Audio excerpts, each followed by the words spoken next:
pumili ng The Star card, ito ang inyong reading.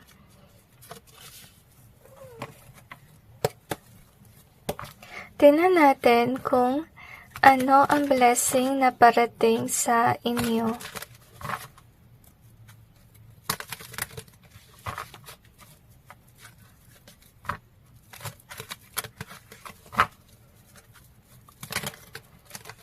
Maybe as of now, you are definitely an introvert person.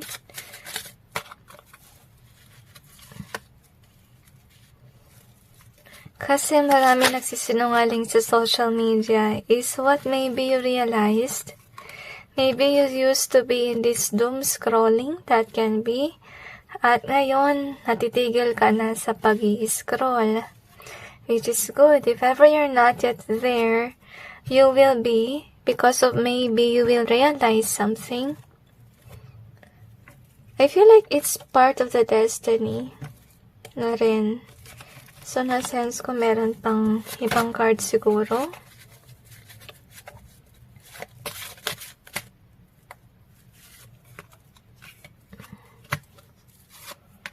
Okay, umiiwas ka actually sa idolism kasi meron kang na-realize.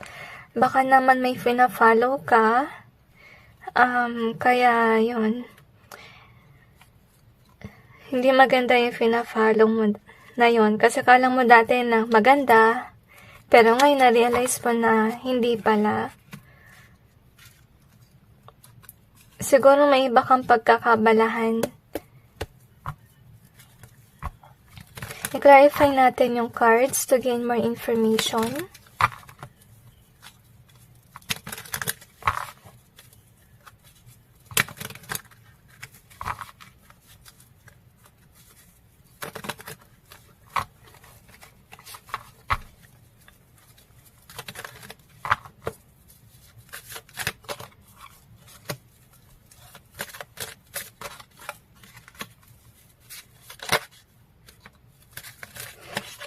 Okay, you will find ways to ignore this social media system or thing.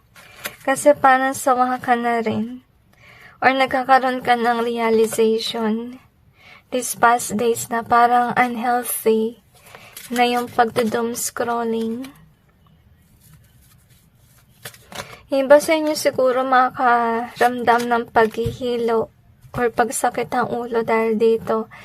So, anyway, baka makahanap ka ng ibang libangan. So, as I told you, you will let go of these things. And I'm sensing na you will be more closer to the Lord. That's the reason why, kung bakit din para nagsasawa ka sa mga bagay na hindi nag-resonate sa inyo once that you're going through alignment with regards to spirituality. So, that is definitely a blessing in disguise kasi you will definitely realize your surroundings. Maybe you used to scroll and scroll a lot na hindi mo na napapansin yung mga opportunities na meron behind the scenes, yung mga pwede mong gawin instead of, just scrolling. And because of it, you will be lucky because you might discover something else that you will like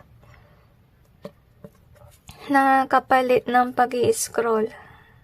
Okay? Kasi, may mangyayari na yung influencer siguro na fina-follow mo, may ma-realize ka na hindi maganda about this. So, that's also the reason why you will let go of this scrolling and scrolling.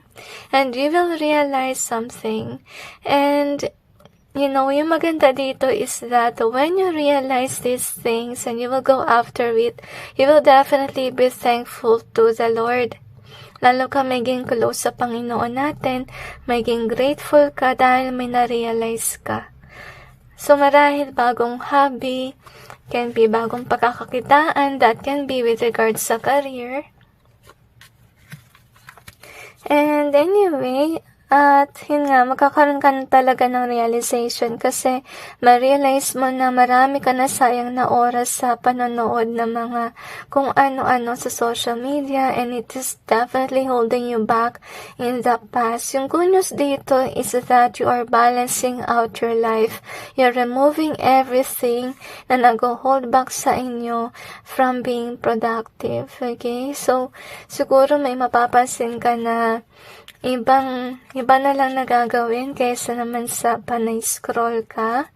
Alright, so, anyway, I'm sensing here as well na iwasan mo lang guys sa maging hater ng taong yun. Kasi, siguro yun nga, may hate mo yung tao na fina-follow mo, yes. But yet, yung payo lang sa inyo guys, wag yan nang awayin. Umalis na lang kayo ng palihim kaysa naman sa awayin nyo. At ito yung ikasira ng inyong imahe na rin. At mag-break yung inyong peace. So, wag nyo itong gagawin. Hayaan nyo na lang yung tao na yun magkaroon ng realization or so forth na mali yung kanyang ginawa. Kasi kung makisaw-saw ka, baka mangyari niyan is lumala yung away, magkaroon ng conflict and so on. Ano mangyayari sa'yo? Mawawalan ka ng peace kasi you will be busy on defending yourself a lot and pointing out to this person na maling kanyang ginawa.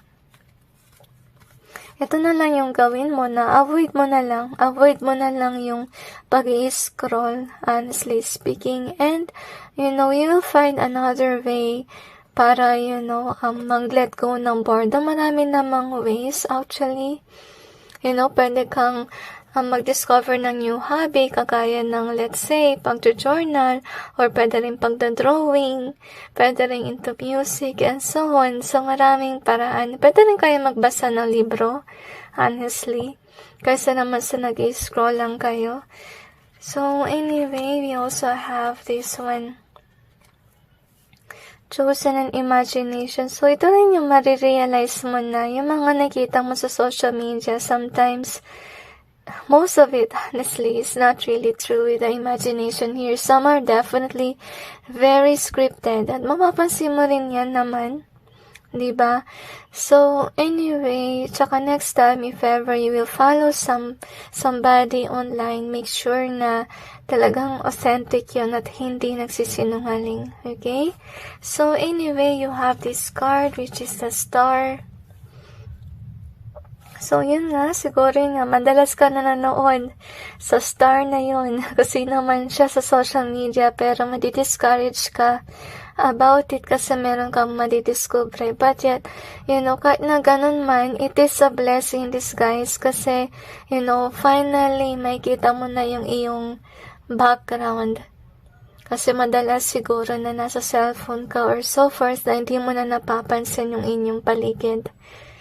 At there's a lot of things that you will discover, anyway, let's see what else do we have here. Angat na natin yung cards para may lagayan tayo.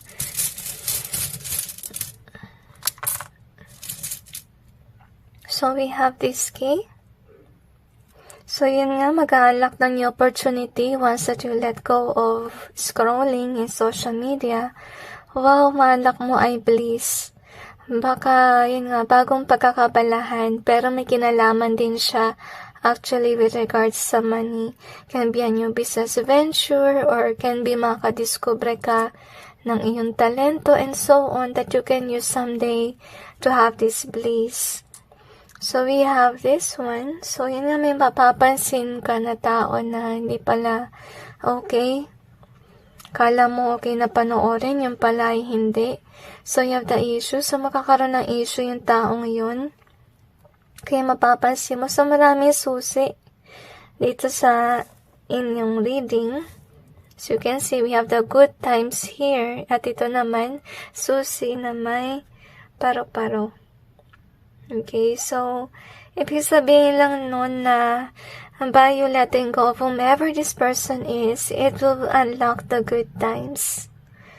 Okay, so, yun nga, baka calling mo na rin na magkaroon ka ng time sa mga tao mo sa paligid kasi kapag nanonood ka ng kung ano-ano sa social media, hindi mo na napapansin yung mga tao sa paligid mo. So, you can have more time with them. So, we also have the calm in reverse and we have the stop here. So, kakainisan mo kung ano man ang issue na yan na lalabas.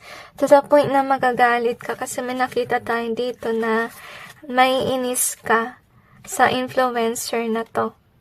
Kasi maybe na-expect mo na authentic siya pero hindi naman pala siya authentic. Okay? So far, dahil nga magagalit ka, itry mong maging kalmado with the stop being here kasi kung hindi ka maging kalmado, may tendency na mang-away ka. At ikasanhi yun actually ng gulo sa inyong buhay at mawawalan ng peace, okay? So we have the gift here. So anyway, it's a blessing in disguise na yun nga nakawala ka sa can be imagination or illusion na nilagay ng tao na to sa'yo sa iyong mga paniniwala. And yeah, matutuwa ka. And with regards to this one, so I feel like that will help you focus more on your world, on your work. We have the friend zone. So ito yung dapat mong gawin. You know, umalis ka na lang ng palihim. Huwag kang magsasalita ng kung ano-ano kasi yun nga, baka magdulot lang ng away. So, let's see what else do we have here. O kaya wag mo nang palakihin yung gulo kung sakali man yung away nangyari na ikaw na lang yung umalis, i-block mo na lang, yun na lang gawin mo. Kaysa naman sa, you know, forever kang makikipagtalo sa kanila.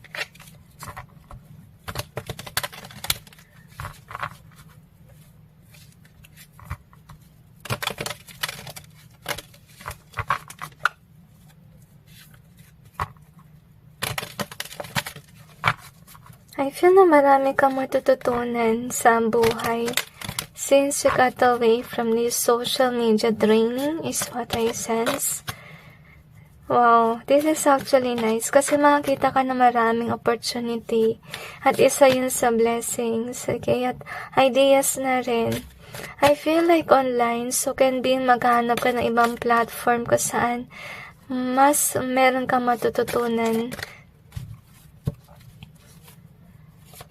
Kasi pansin ko rin maraming mga tao na gano'n nalibangan nila yung pag-i-scroll sa Facebook, okay? Ako kasi more on sa YouTube ako kasi meron tong talaga mapupulutan ng aral, to be honest. Okay, pag sa Facebook kasi random eh. Yun ang napapansin ko. Tsaka, yun nga, minsan hindi maganda yung pinapakita doon. Honestly. So, anyway, that's why it's very toxic. So, we have this Page of Cups in reverse. And reminder lang guys, remind yourself talaga na bawal man tayo manood na something about passion kasi yun na mag-i-ignite sa something to put us to sin. So kaya iwasan nyo talaga yung Facebook scrolling kasi yun nga, may iba doon na parang nagtitrigger pa ng passion. Hindi maganda yun. Okay, that's what you need to remember and to avoid. So, we have the Page of Cups in reverse. So, madidiscover mo na yung tao na fina-follow mo ay hindi pala mabuti, kundi masamang tao pala. Kaya mawawalan ka ng passion with regards to this person. Hindi mo na siya i-follow. To be honest, dahil sa unjust yung ginawa. At dahil dito na lumayo ka sa social media, magkakaroon ka ng opportunities. As you can see, many opportunities na hindi mo nakita doon kasi you're busy scrolling, you're busy following the wrong person. So, which is nice, okay? So, anyway, that's it guys with regards to your reading. I just hope this may give you some insight and awareness, and God bless all of you.